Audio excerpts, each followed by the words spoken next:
Hello, everyone. Welcome to another Live Ones college football preview. On this edition, we chronicle what's basically a conference that's essentially at the center of a divorce, with kids involved, where both parents have moved on to date other people who also have kids, and everyone's kind of having to adjust to a weird new blended family situation, maybe more quickly than they'd like.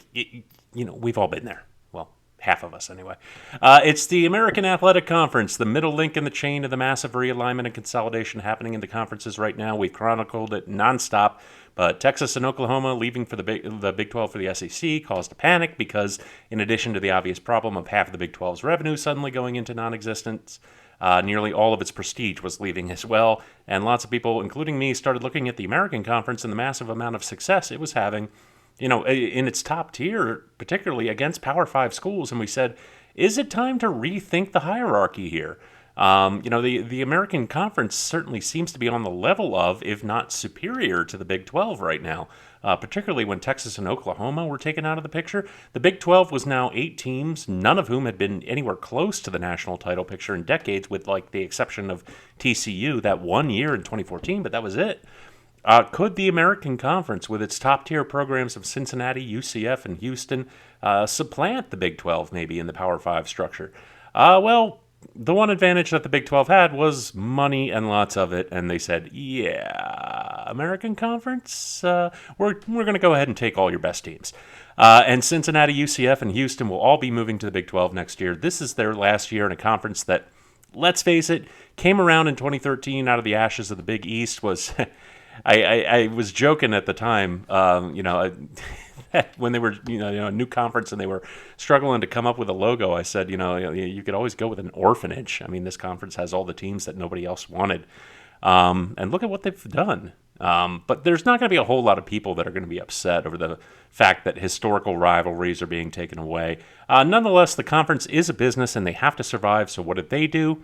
They raided Conference USA. They signed away 6 of their schools, expanding their footprint from 11 teams this year to 14 teams next year when all the dust settles. Revenue leaving about $80 million a year. Revenue coming in about $95 million a year. So they actually wound up, at least financially, on a little bit better footing, even if their prestige level is going to be taking a hit. But for the time being, at least, we're going to be dealing with one more year with the 11 teams we've got. And hey, one of those teams happened to make the college football playoff last year, so you can bet this conference is going to be making some noise nationally this year. We're going to start with the belle of the ball, the defending conference champions and the first group of 5 team to make a college football playoff, the Cincinnati Bearcats. 13-1 last year, a perfect regular season with wins over Indiana, Notre Dame, and Houston. Their only loss came to Alabama in the playoff. It'd be asking way too much to ask this team to go 12-0 again, particularly with all the talent they've lost to the NFL. But that accomplishment, that lightning in the bottle that they caught last year, has the potential to launch this team into the stratosphere in terms of recruiting, especially when they move into the Big 12. Let's talk about who is back. And that's 6 of the stars from this monster defense last year. Particularly linebacker Desean Pace. The junior boasted 95 tackles, 9.5 tackles for loss, 4 interceptions, and 2 broken up passes last season.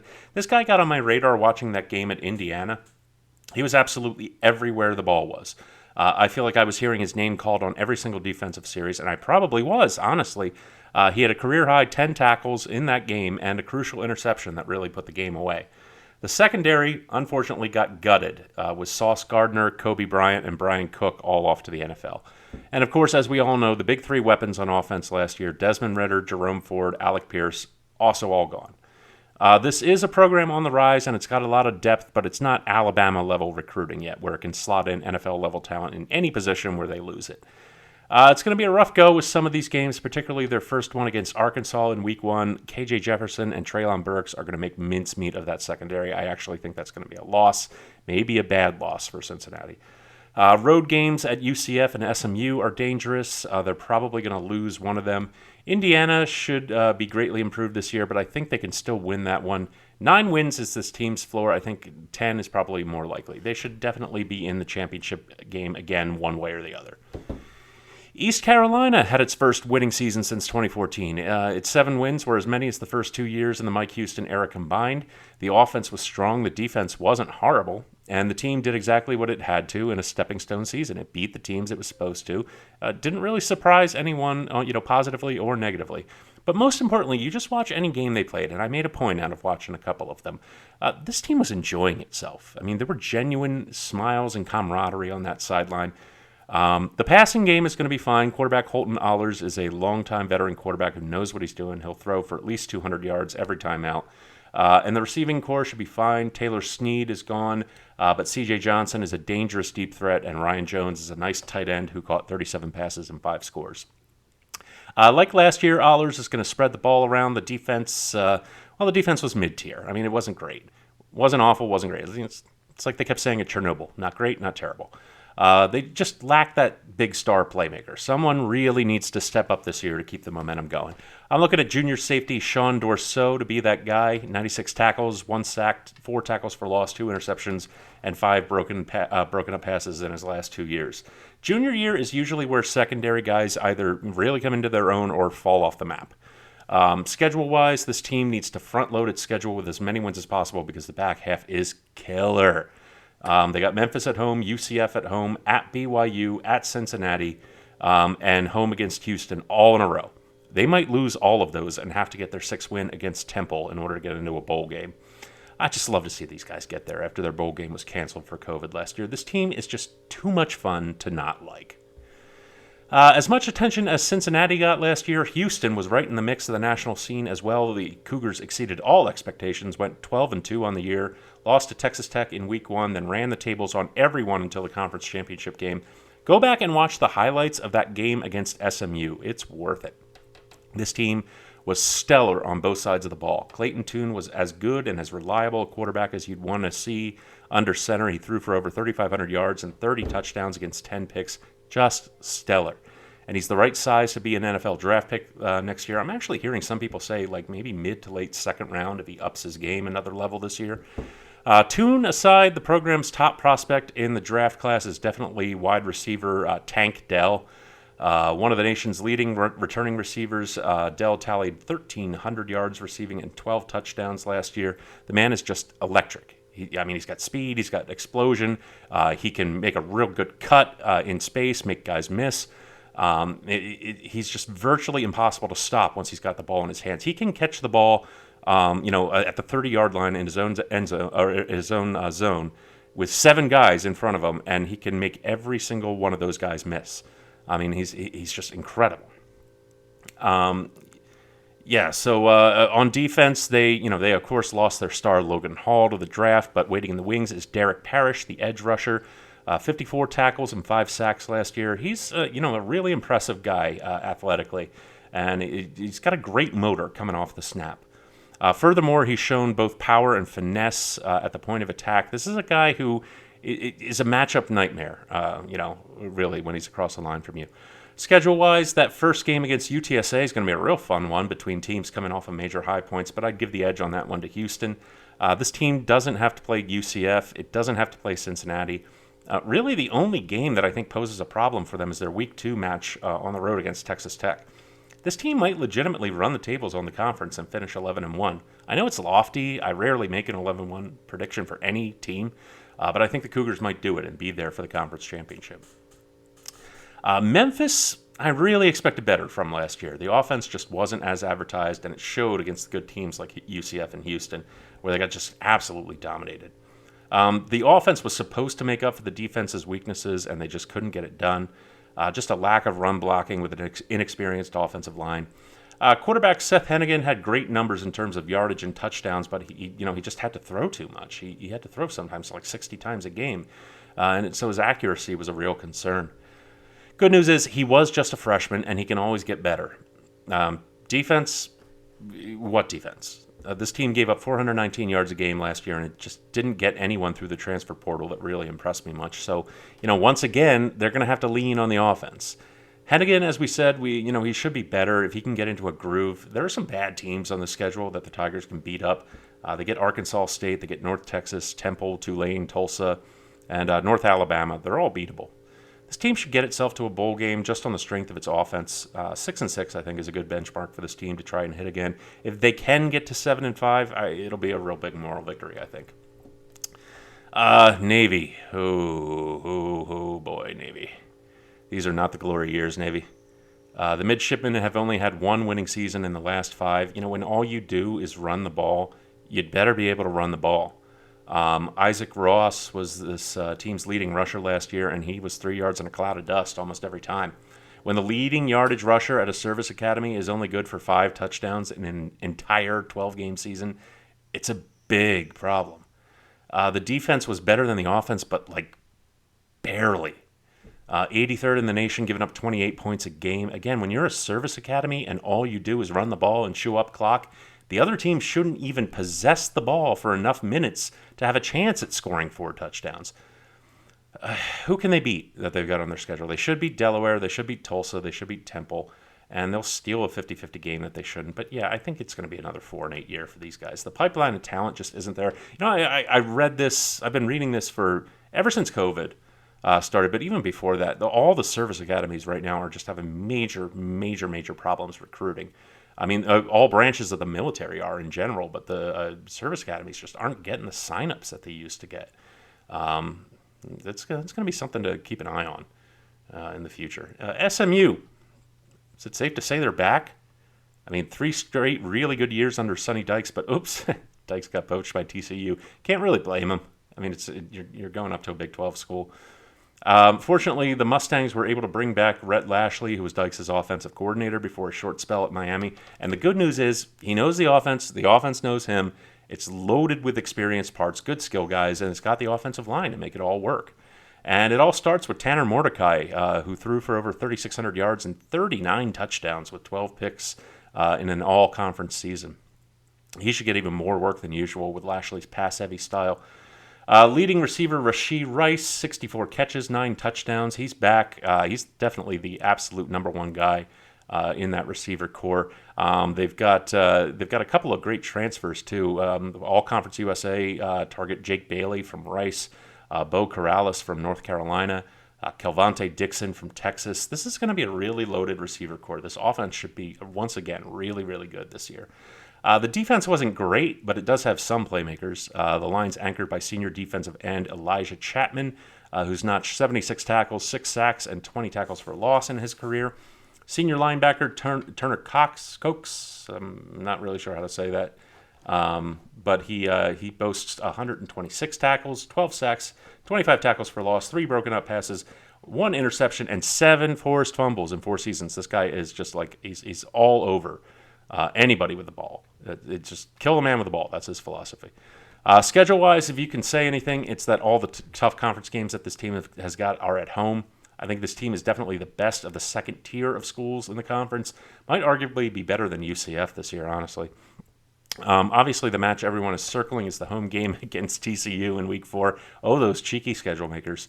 There's going to be no shortage of stories written about Sonny Dykes coming back to town that year. But I do think there's going to be a loss for them in that game. The road game against Maryland, probably a loss. I mean, they might be able to pull that one out. Maryland's certainly not the class of the Big Ten. Cincinnati and Houston, they're both home games. If they can steal the game against the Bearcats and upend UCF, this is a 9-win team. But I think 8 is probably more likely. There always just seems to be a ceiling with the number of games SMU's able to win. There's always 2 teams in conference that are better than them at any given time, I feel like. They'll definitely be in a bowl game again, though. Temple. Oh, man. The school has never recovered from Matt Rule leaving. They're in the basement again. New coaching regime. Stan Drayton's getting a shot at turning things around this year, but it's going to be an uphill climb. The Owls were 125th overall in the nation in total offense last year. They couldn't run. They had no downfield passing game. And they couldn't score points. They didn't score more than 14 points in 9 games. They didn't score more than 14 points in any of the last 7 games. And it's not going to get any better right away. There's really just no one to spotlight. I hate saying that. They had a couple of playmakers on defense last year, but they're all gone. Everyone else is largely an unknown quantity. They should beat Lafayette and UMass. Tulsa and UCF will probably be toss-up games. They should at least be able to win one of them and match last year's win total of 3. We're going to check back in with these guys next year. Tulane, another not great year, but it didn't have the excuses Temple did. Last year, actually, I mean, they were looking at Tulane. That program was really supposed to be taking it up to the next level, hitting its stride, and instead it just totally shit the bed. Lots of turnovers, too many misfires, bad defense, inefficient offense, just terrible all around. Willie Fritz has got to turn things around this year. Fortunately, he does have the pieces to do it. The running backs are deep. Tyjae Spears is a quick speedster who averaged over 6 yards a carry last year. Team high 863 yards and 9 touchdowns. Cameron Carroll, he's more like your power back in short yardage situations. And you're getting an interesting guy in the transfer portal, Ashad Clayton from Colorado, who might be taking over in the rotation. The receivers are there to do a lot more than they did last year. Jaquan Jackson is a dangerous deep threat. Deuce Watts, strong, good, reliable veteran leadership on that field. And Tyrek James is a solid tight end who led the team with 429 yards and 4 touchdowns. On defense, the Green Wave were just terrible. I mean, it was a disaster against the defense. It struggled against the run. It allowed 34 points and 428 yards a game. You got a couple of bright spots. Darius Hodges led the team with 16.5 tackles for loss, 5 sacks. Macon Clark had 4 interceptions and led the team with 71 tackles. Beyond that, though, there's not a whole lot of depth and way too many holes. This team can clean up the turnover situation. It can be a lot better than 2-10. They got UMass, they got Alcorn State, they got Southern Miss, and USF. They should all be wins. I mean, so you're looking at 4 wins baked into the schedule. I think 5-7 would be a really big improvement and a great step towards next year when all the best teams leave. UCF. I fell in love with this team under Scott Frost and Josh Heupel. But the bloom is a little bit off the rose the past couple of years, though. It's not that they don't have talent. They absolutely do. Isaiah Bauer ran for 1,300 yards and 7 touchdowns with 22 catches and a touchdown in his 3 years at Northwestern. And last year he came to UCF and ran for 703 yards and 9 touchdowns in only 8 games as he's battled a couple of injuries. If he can stay healthy, I mean, this can be his offense. And it needs to be his show because, Mickey Keene is really still finding his footing at quarterback. Senior safety Devad Wilson was second-team all-conference last year. He had 83 tackles, 2 interceptions, 1 sack in his 2 seasons at UCF. Across the line from him is Quadric Bullard, who's just a total ball hawk who can break up any pass that comes anywhere near him. But the lack of reliability at quarterback is going to hurt the Knights in the big games. Fortunately, they get a schedule that's actually pretty easy. They don't have to play Houston. Their Power 5 out-of-conference game this year is against a very weak Louisville. There's no reason this team can't go 10-2 just based on the talent that they do have and the weakness of their schedule. But if they're one of the 2 teams in the conference championship against Cincinnati or Houston, fade them with everything you got. Last and, if we're being honest, probably also least, the hapless South Florida Bulls, 1-8 in 2020, 2-10 in 2021.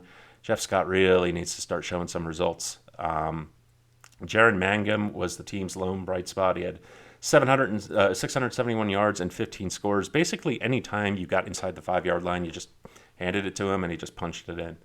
That was the lone bright spot. The defense, they got a pretty decent linebacker core.